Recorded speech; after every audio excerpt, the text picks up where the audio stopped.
Welcome to Fantasy Formula 1 Podcast. I am Paul. Ben is out on holiday, and we appreciate you tuning in as we discuss the Fantasy Formula 1 aftermath of the Monaco Grand Prix. If you hadn't tuned in, if you didn't watch it, I strongly encourage you to go onto F1.com and at least watch the first lap. That's where all the juicy stuff happens.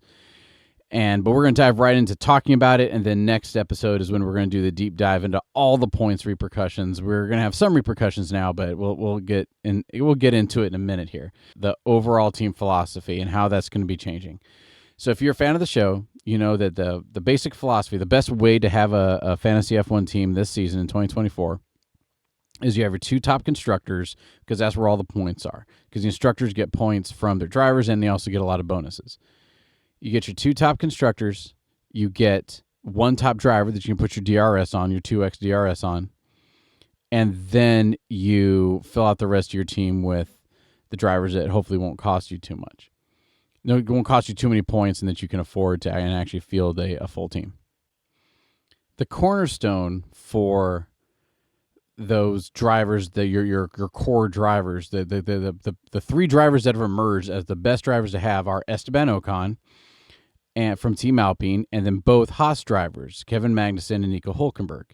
And they don't cost you much. The Haas drivers have never DNF'd. I think Ocon had some troubles early on in the season, but those drivers are very inexpensive. I think right now Esteban Ocon's around $9 million. So is Kevin Magnussen, and Hülkenberg's around $8 million.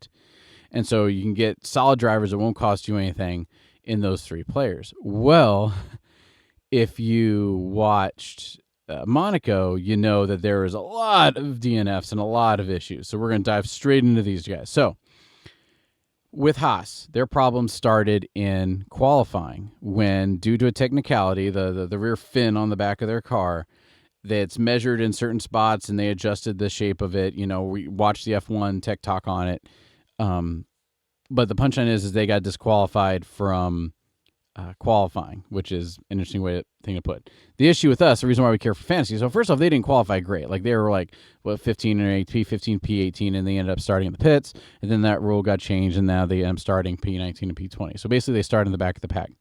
And that doesn't matter too much for us in the fantasy, for the real race world, because, yeah, they're back a couple spots. That's not bad. That's bad, but they weren't in contention to win anyway. But as far as fantasy goes, as soon as you get a disqualification from a qualifying, you get negative 15 fantasy points, which means that you just in qualifying, you took negative 30 points. I took negative 30 points for having both Haas drivers on my team. And that is really rough, especially right now for the season after they took that negative 32 points is what Nico Hülkenberg took in Monaco. He took negative 32 points, and now it puts him at a season total of 15. So basically that one race negated 2/3 of all the points he's put up over the team. Doesn't mean they won't make the points back. Like this disqualification wasn't the driver's fault. It was just they changed their fin and it ended up not being right. So we don't get rid of them. We're not getting, and this is point number one, we're not getting rid of them as drivers. The damage has already been done. But it means that but it was a huge setback. Red Bull and Sergio Perez didn't have good qualifying. So Max Verstappen was like P6 or something, and Sergio Perez was like the 18th or some crud. So punchline is Sergio Perez is back towards the back. Everyone starts out, everyone's racing, and painting a word picture here, you have basically, I'm no strategist, both Haas drivers try to pass Sergio Perez on both sides. And it forced Sergio Perez to pick one to defend against, and then as soon as he defended against one, the other could pass him. Fine. As soon as you get into open air, Haas aren't fast enough to pass a Red Bull. So their RB20 is just too good of a car. So they had to do it first lap, first turn, all that stuff. So they went to do it. And I think it was Hülkenberg who tried to pass on the right and Magnussen on the left. Well, the track took a little jaunt to the left, right, before the next turn. So as they both went to pass him, Hülkenberg was a little ahead. Perez went to defend against Hülkenberg just as the wall came in. So if you think about it, Perez kind of comes over to the right. The wall comes into the left, and it squeezes the Haas drivers, and he didn't back out of it.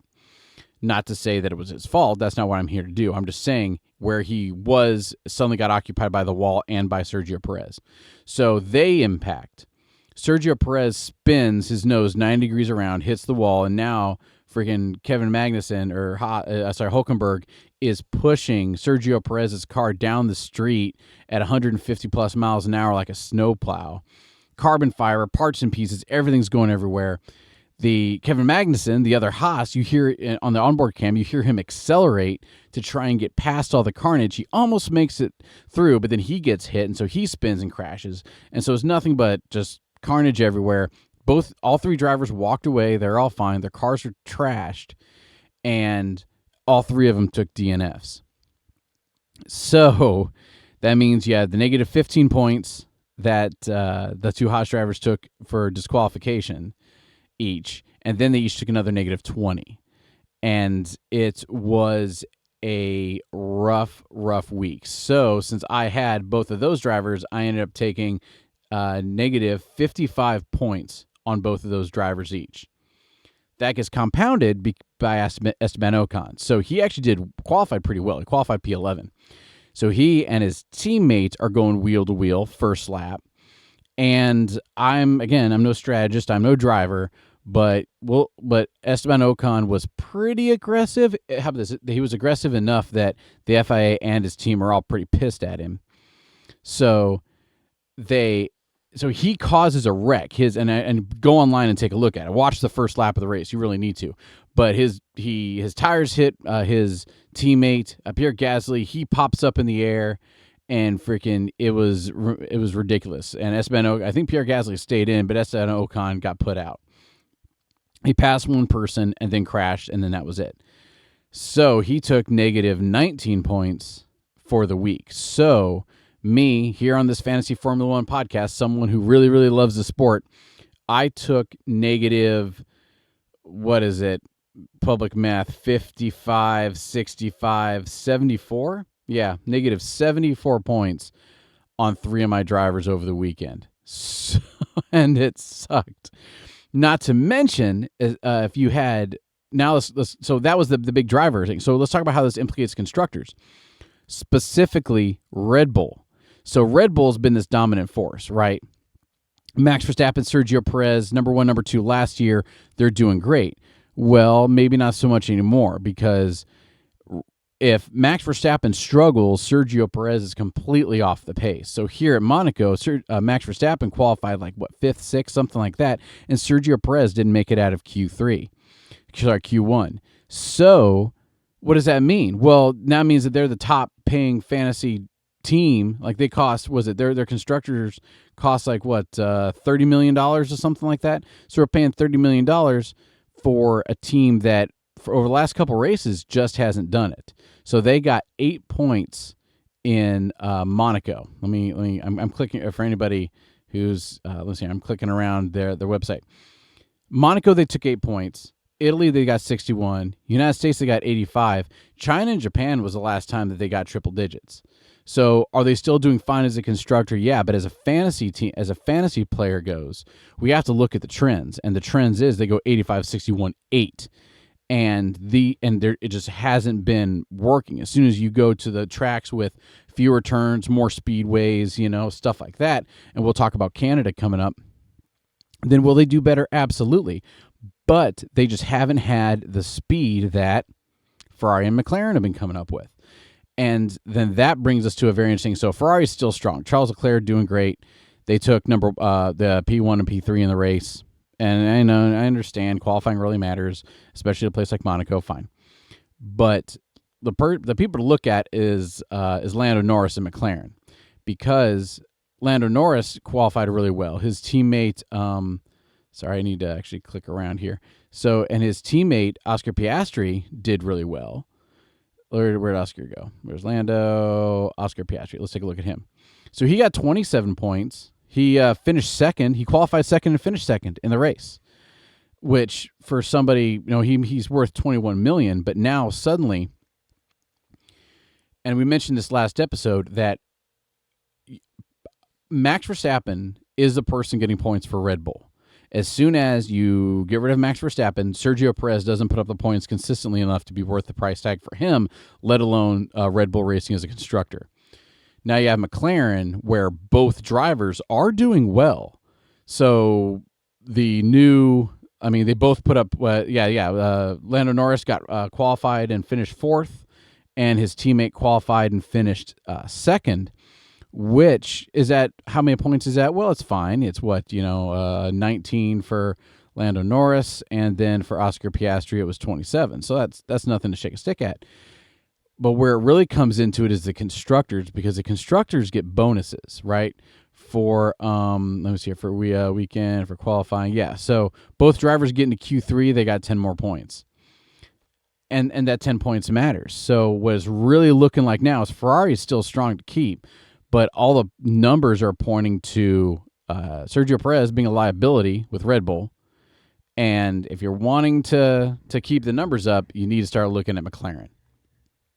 I went ahead and threw McLaren on with one of my teams as their constructor and as the lead DRS driver, and it still didn't save me from taking it in the teeth. But you would have taken, if I had still kept Red Bull and if I had kept Sergio Perez, it would have cost me another 40 points. So that is the big takeaway with the constructors and kind of updating our whole strategy as of now, is that, yes, don't freak out because of Haas. It was just a fluke, and it was a big wreck. It happens. Let's move on. We'll wait for the trend. But by that same token, the trend for Red Bull is trending the opposite direction. Max Verstappen is his car is no longer the dominant thing that it was last year and the year before and the year before. And for him to fight, and it's not necessarily, how about this? It's not necessarily that Max Verstappen is doing bad. It's not that he's doing any worse than he did before. The whole field is just improving. So now, the same time, and I know we talked about it before, but the same time that he had in Bahrain last year would have gotten him 8th this year. So as soon as everybody else goes up leaps and bounds around him and Red Bull doesn't, well, then there you go. And I know Red Bull's been having a bunch of technical issues and a bunch of personnel changes, not issues, but changes going on behind the scenes. So the big thing that we're looking at after Monaco is a McLaren. Definitely you should be looking at McLaren, at least as a constructor. If you can get Max Verstappen as your DRS driver, absolutely keep him. Sergio Perez, the trend has been going. Let me look at him. So he's been just trending backwards. So he got negative 20 points in Monaco, got it. He finished 8th in Italy, got it. He finished 4th in the United States, fine. And he finished, race overtake. Where to go? Race position, he finished 3rd. So he's not doing poorly. He's just stopped being the dominant driver that he was early on in the season and last year.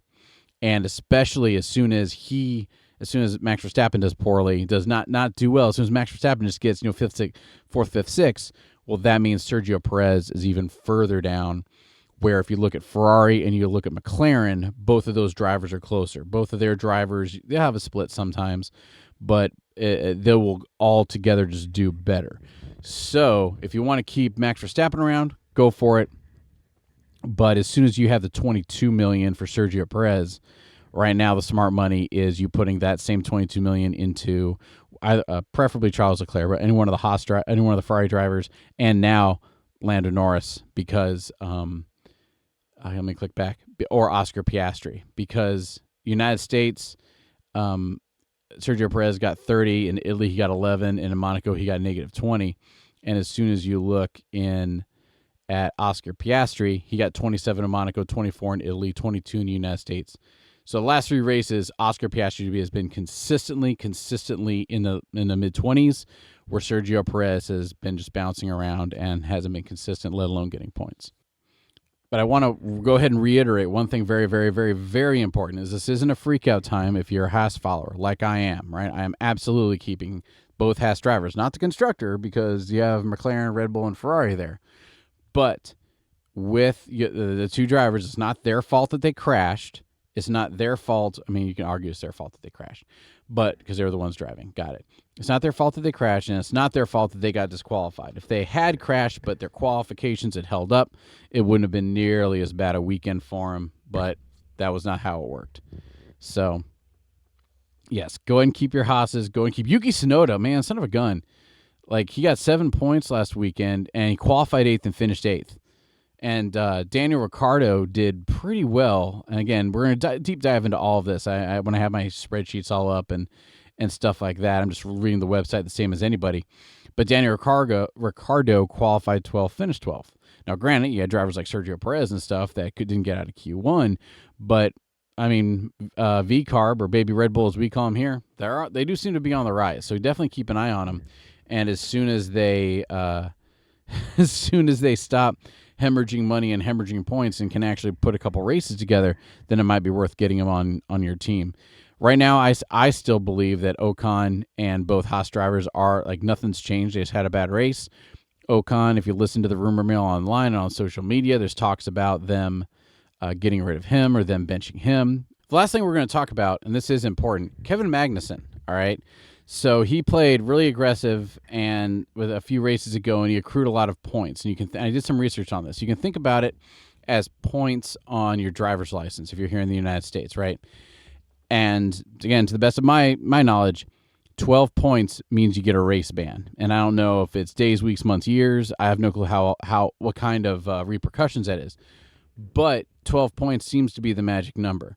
And Kevin Magnussen is already on 10 points, and if you get a big enough infraction, like causing a crash, that's 2. So he ended up not being charged with, in quotes, causing the crash with Sergio Perez, which I'm fine with. I think they were just going. I think if he had backed off the gas and, the crash have happened, no, absolutely not, and the whole race would have changed. But also, what F1 driver backs off like that? I know they do. I get it, but I'm not going to hold that against him. But if he had gotten charged with it, if the FIA had said that, hey, it's his fault, then he could be facing a race suspension or race ban. Again, I don't know too much about that. But that is something we really need to look for when it comes to Kevin Magnussen, is that the aggressive days of him doing that, I would have said going into Monaco that they were over, but it turns out, as we all know, they're not. But that is the up-to-date about what's going on with Kevin Magnussen. He is in hot water if he gets in trouble anymore, if he causes any more crashes, if he does too many more impedings, if he continues to get any more points on his FIA driver's license, because for lack of a word, I'm going to do more research. I forget the language that it is. But if he does anything more, he could be looking at a race ban. And we won't leave Esteban Ocon out of this too, because everyone seems to be really mad at him for causing the collision with his teammate Pierre Gasly. And I don't listen to the rumor mill too much, except for what they put out on F1.com. However, they're definitely mad at him. The team's mad at him. Everybody, the FIA, his team, his teammate, everybody's really upset with Esteban Ocon for causing that collision. And I don't know if that is just a holdover from things in the past, if this has been normal for him, or if it was just a lapse in judgment. Who knows? But it happened, and so there's the rumors about him not driving anymore, about him taking as we say in the military, take a knee, face up, and hydrate. Sit down and color, think about what he did. The important thing with everything that you've heard here is Haas might have some driver shakeups, and Alpine might have some driver shakeups. As soon as they do start moving drivers around, then if you have anybody from Alpine, if you have anybody from Haas in your fantasy F1 team, you will need to move them out and move them around with these new drivers. And you will want these new drivers. Why? Because if they're coming in and they're like an F2 driver, or if they're like Liam Lawson, or if, something like that, they're not going to do anything stupid. They're not going to try and crash the car. They're just going to try and stay in the race and hopefully progress. So they will be worth the price to get them on your team, because they're a pretty safe bet. But you will need to use one of your free changes. So for this week, if none other, wait to use your changes until closer to the Canada race in 2 weeks. Not this weekend, but next weekend. Wait for it, because I could see them benching Ocon or benching Magnussen or benching Perez or whoever else, depending on whatever drama's back there, them start benching drivers because they need to change something. We're over a third through the year, and the teams are getting to the point now where, especially as soon as stuff goes on like it did in Monaco, there's going to be some changes coming, and I could see it happening before Canada. So for this race, please do not wait on making your changes until like the FPs are underway for Canada. And we won't leave Esteban Ocon out of this too, because everyone seems to be really mad at him for causing the collision with his teammate Pierre Gasly. And I don't listen to the rumor mill too much, except for what they put out on F1.com. However, they're definitely mad at him. The team's mad at him. Everybody, the FIA, his team, his teammate, everybody's really upset with Esteban Ocon for causing that collision. And I don't know if that is just a holdover from things in the past, if this has been normal for him, or if it was just a lapse in judgment. Who knows? But it happened, and so there's the rumors about him not driving anymore, about him taking as we say in the military, take a knee, face up, and hydrate. Sit down and color, think about what he did. The important thing with everything that you've heard here is Haas might have some driver shakeups, and Alpine might have some driver shakeups. As soon as they do start moving drivers around, then if you have anybody from Alpine, if you have anybody from Haas in your fantasy F1 team, you will need to move them out and move them around with these new drivers. And you will want these new drivers. Why? Because if they're coming in and they're like an F2 driver, or if they're like Liam Lawson, or if something like that, they're not going to do anything stupid. They're not going to try and crash the car. They're just going to try and stay in the race and hopefully progress. So they will be worth the price to get them on your team, because they're a pretty safe bet. But you will need to use one of your free changes. So for this week, if none other, wait to use your changes until closer to the Canada race in 2 weeks. Not this weekend, but next weekend. Wait for it, because I could see them benching Ocon, or benching Magnussen, or benching Perez, or whoever else, if depending on whatever drama's back there, them start benching drivers because they need to change something. We're over a third through the year, and the teams are getting to the point now where, especially as soon as stuff goes on like it did in Monaco, there's going to be some changes coming, and I could see it happening before Canada. So for this race, please do not wait on making your changes until like the FPs are underway for Canada. Well, that's all we have for right now. It's been short and sweet. We'll be diving more into the numbers next week. So thank you for listening. Please like, subscribe, all that. Please comment if you think we're doing things right, doing things wrong. You're listening to the reels on social media. If you're listening to us there on Spotify or wherever you get your podcasts, please do a comment, do a like. It really does help us out, and we are very, very appreciative, and we will see you next week. Cheers.